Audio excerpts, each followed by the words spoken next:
Hello students, this is Hardik sir and we are resuming our part 2 of lesson number 3, ruling the countryside, from standard 8 history.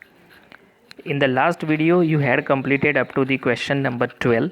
You had answered all the questions, I hope so. If you do not have gone through the textbook yet, I request you to read your lesson very carefully. We have completed up to page number 28 and still you have some questions in the beginning from the previous part. Here you can find the questions from 13 to 16. They all belong to the part which we have already seen with the previous video. Please pause the video if you want and answer the questions very carefully. You have to just pick one option, A, B, C or D. For true or false also, only select A or B. Now, on page number 29 of your textbook, you will find the title, A New System is Devised. And here we have the title as Mahalwari System. Because you can be asked as a short note or an answer in detail, describe all the features of Mahalwari system or write in short about Mahalwari system or settlement. We can say like that. So what a new system? As we have already seen that with the previous system, we have already completed with the permanent settlement system. If you have not watched that video till end, I request you to watch that video and then come back to this particular part.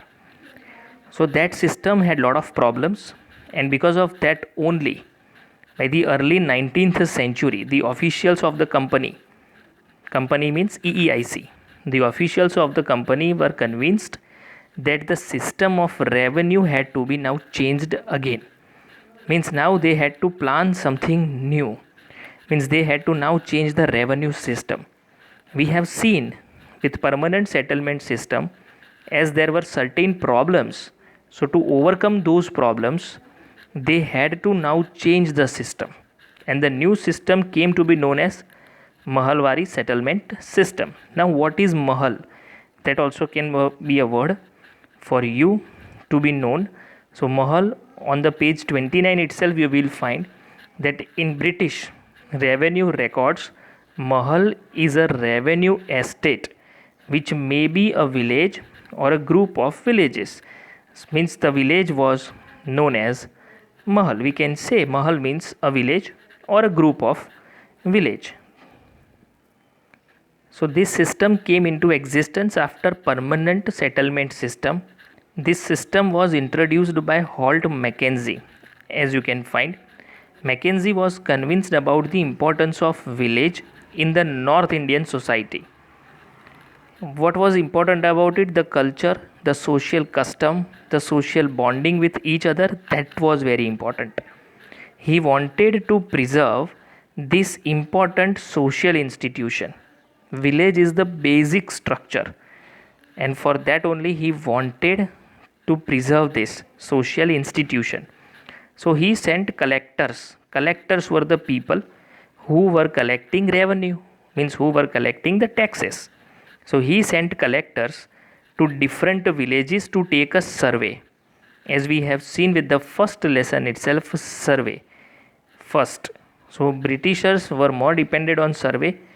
They were examining, observing all number of details, and then they were coming to a conclusion. So for that survey, Holt Mackenzie, as you can see, he sent collectors to different villages.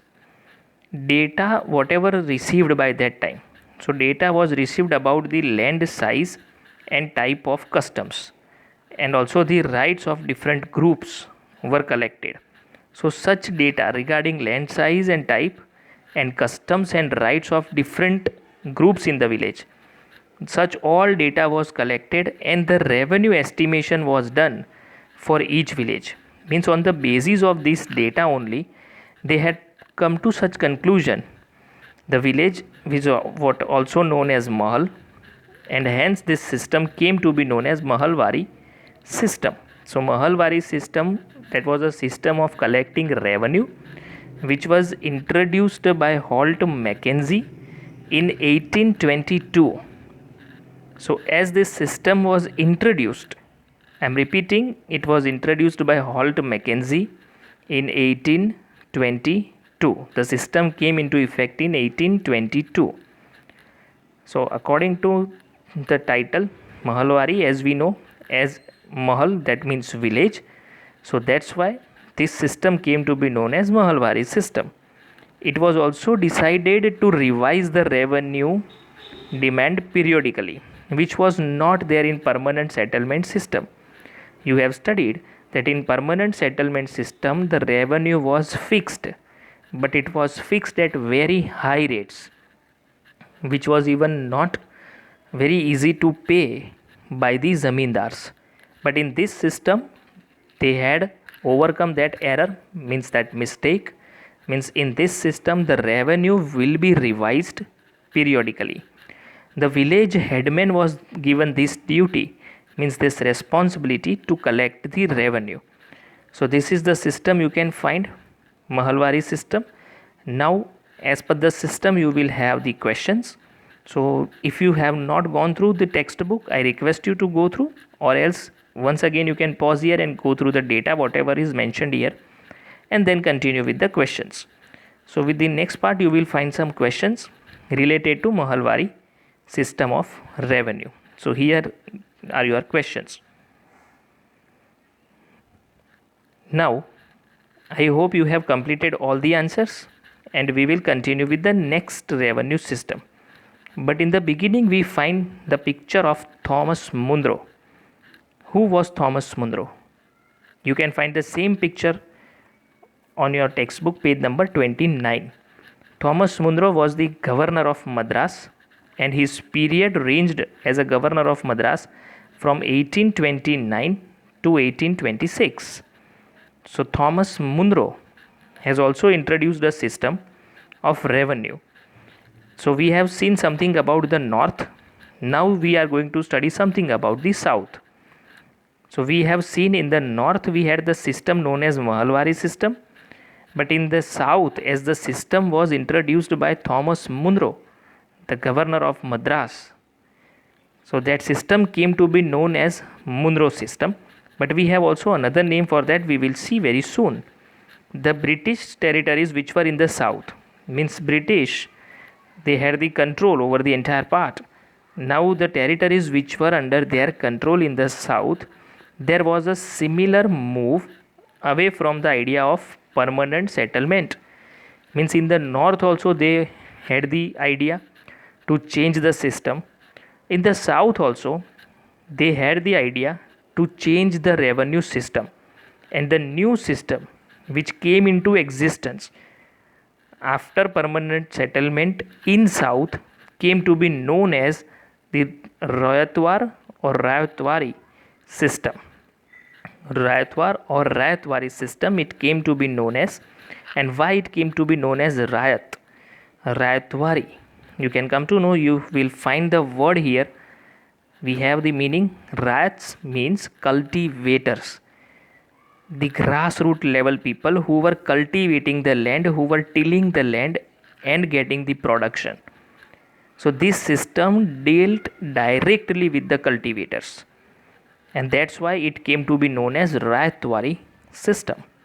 It was tried on a small scale by Captain Alexander Reed in some of the areas that were taken over by the company after the wars with Tipu Sultan. So first who tried on a small scale? That was Captain Alexander Reed.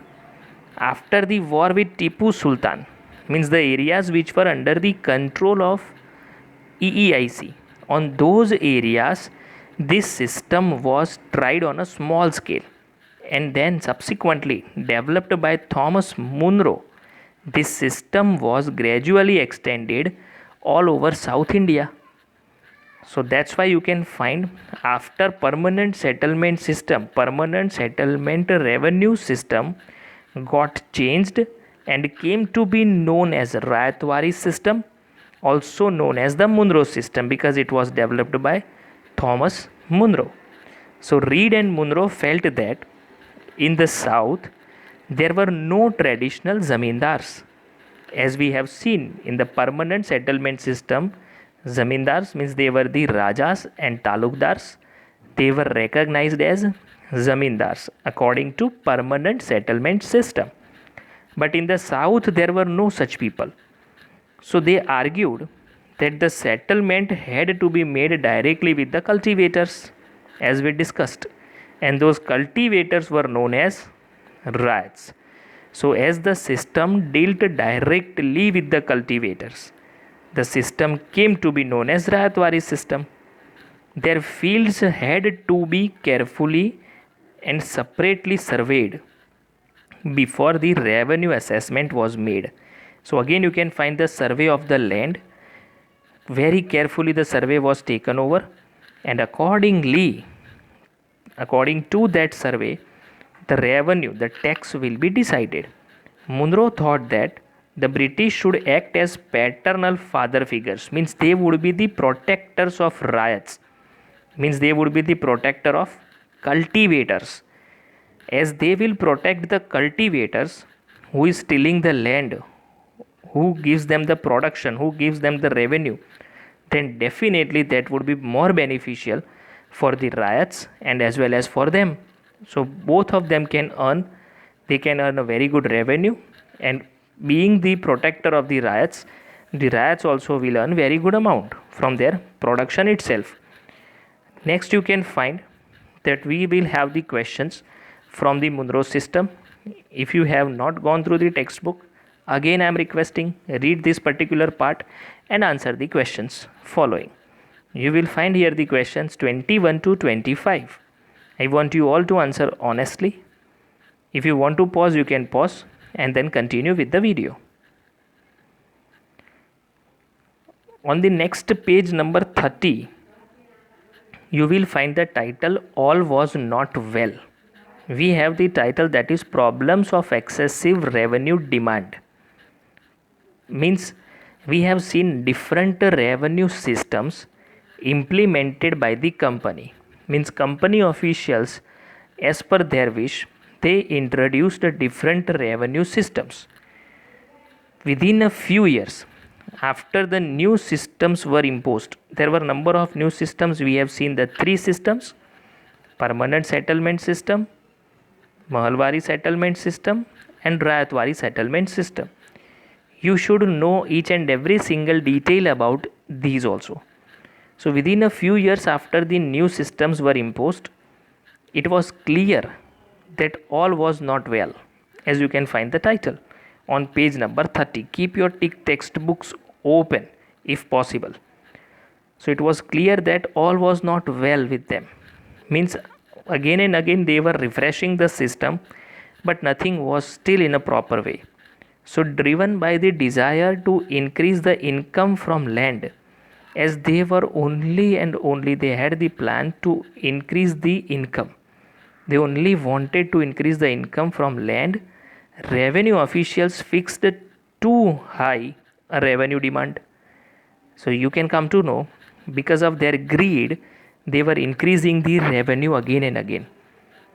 And because of that, what happened? Peasants were unable to pay. Rats, who were the cultivators, they fled the countryside, means the village areas. Countryside, as we are studying the lesson. So they fled from this countryside, they left their villages, and that's why the villages became deserted in many regions. Optimistic officials who had some positive ideology, they imagined that the new systems would transform the peasants into rich enterprising farmers. Means because of these number of systems, as they were introducing one by one, they thought that these would convert the peasants into rich enterprising farmers. But actually this did not happen. So what problem you can find here? That there were number of systems, new systems were imposed one by one after another. They kept on implementing different revenue system, but because of high revenue demand, peasants were unable to pay them. They all fled countryside, villages were deserted, and as per their wish, as they thought that new system would transform the peasants into rich enterprising farmers. Unfortunately, this did not happen. So this is what you can find the problems. In shorten, we can say the revenue officials wanted to increase the income from land. Hence, they fixed a very high revenue demand, and peasants were not able to pay that revenue. So they fled countryside and villages were deserted. You can answer this for 1 or 2 mark. So this is all was not well. You can read the paragraph and be clear with the concept. Any doubt, any query, you can definitely ask in the comment. On same page number 30, you will find the next title, Crops for Europe. Now here there is a turning point. You will find first revenue. Not only revenue, you will find that also grow crops.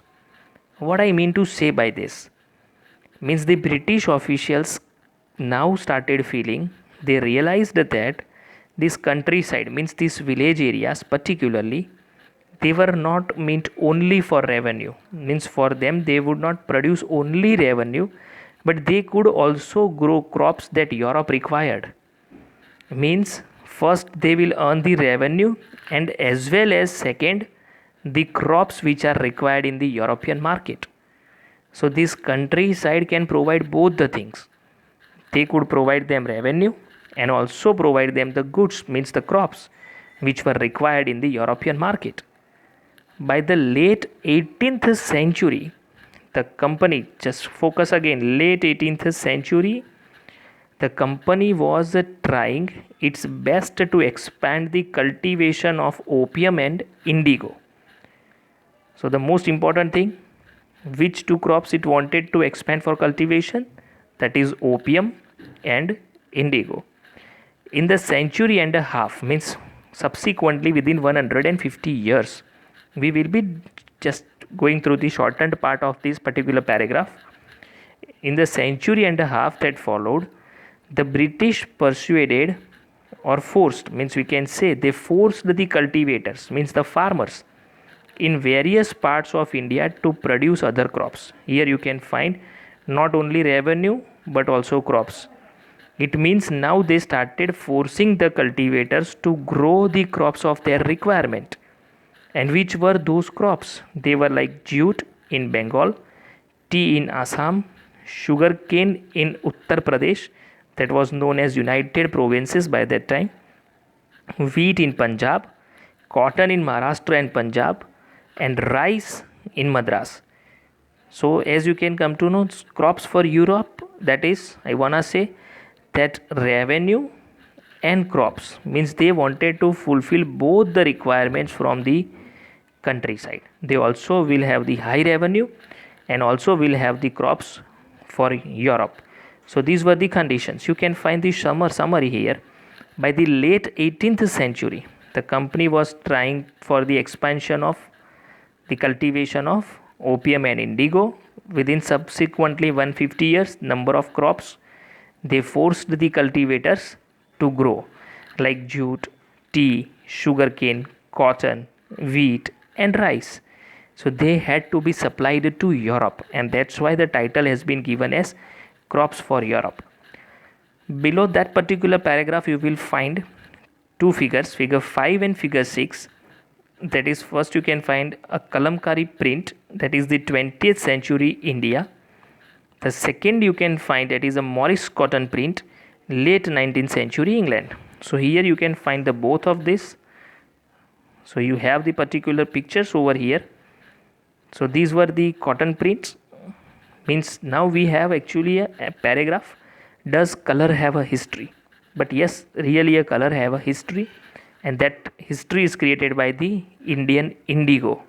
So this is the picture of a plant of indigo. You can see from this they were actually making the dyes, means the color, that was blue color, and that we have already seen, that we will be seeing by the upcoming portion of the video. Now you can complete with the paragraph, that was the problems and the crops for Europe. So we will have some questions based on this part. So you will find the question 26 to 29. If you have not read the lesson, read it, pause the video, answer the questions. So I hope you will have answered all the questions. Now we will be meeting soon with the third part of the lesson. Thank you. Keep learning.